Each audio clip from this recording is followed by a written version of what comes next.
2026 मार्च तक पूर्णतया नक्सल समस्या से मुक्त कर पाएंगे।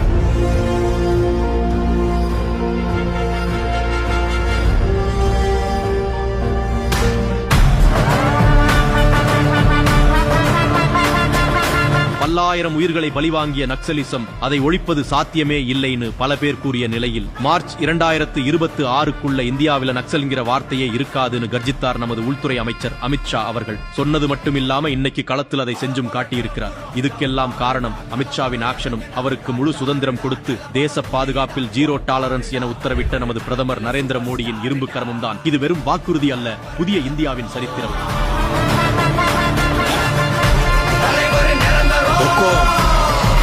टाइगर का